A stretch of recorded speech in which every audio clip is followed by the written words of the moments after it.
Hello everyone, my name is Inara and I am the Delivery Associate for the Monitoring, Evaluation and Learning Department at the Legal Aid Society. The department's name is a mouthful, isn't it?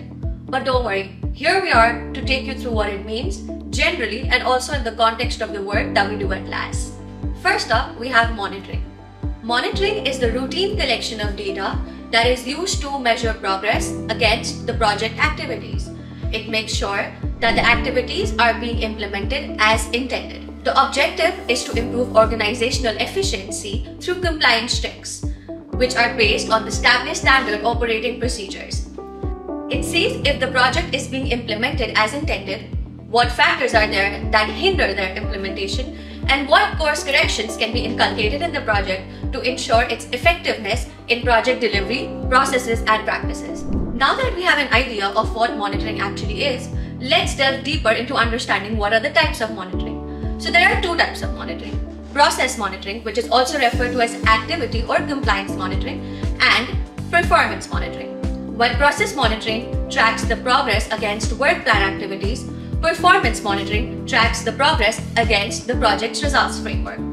While performance monitoring tracks the methods that are used to achieve the outputs, performance monitoring tracks the progress against the performance indicators or the KPIs. Process monitoring takes place in real time. That means whatever the data is coming in, we can feed them in real time to make real-time adjustments. Whereas performance monitoring gives an insights into the long-term trends that can lead to further long-term improvements in the project. The process monitoring is used by the operational staff that is involved in the day-to-day activities of the project, while the performance monitoring is mainly used by senior management or higher-level stakeholders. Next up is evaluation, the E. It is the periodic, systematic, and objective analysis and assessment of an ongoing project or a completed one. Evaluation tracks progress towards the outcome of the project and see if it is achieving the intended outcomes or has achieved the intended objectives. Evaluation also helps us in identifying how the project has impacted the beneficiaries.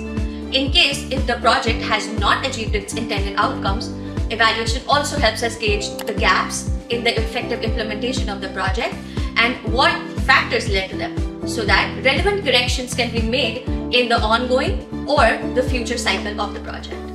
Just like monitoring, evaluation also has certain types. First one is formative. Formative evaluations take place when projects are in the stages of being developed or are being modified or adjusted. What it does is to provide us with information of whether the project is feasible, acceptable, and appropriate before fully implementing it. Next up is process evaluation. It helps us determine if the project activities were implemented as intended and if the certain outputs were achieved.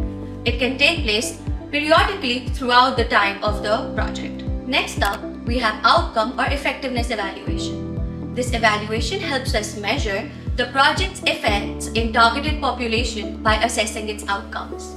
Last is the impact evaluation, which helps us assess project's effectiveness in achieving the outcomes. This type of evaluation takes place after a significant amount of time has passed after the completion of the project.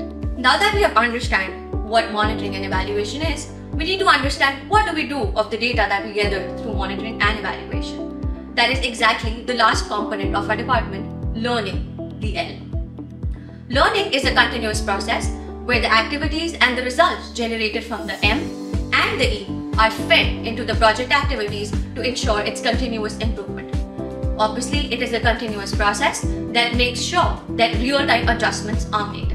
As a part of learning, we reflect on the questions like what worked well, what did not work well, what factors can be improved, and we use some innovative approaches to make sure that we improve the project implementation. The idea is to do, learn, and improve. Needless to say, it is a process full of collaboration. You need to join hands with the right partners and make sure that you come up with right approaches to improve the program delivery and its implementation. To put it simply, think of monitoring as the process of making tea. How do you make a tea? What amount of each element do you put into the tea? That is called monitoring. Evaluation is when your family drinks the tea and they love it. What if they don't? They advise you to make adjustments in the future like maybe adding a little more or little less of milk or any other kind of amendments. Then, when you make the tea next time, you incorporate all the learnings that you had from the previous time and make sure that you don't repeat the same mistakes again and continue what you did best the first time. I hope this video was beneficial for you to understand what monitoring, evaluation and learning is and how it is a value-added function for any organization. To answer your questions like how it adds value, what is the utility of M, E and L, we'll see you next time. Thank you.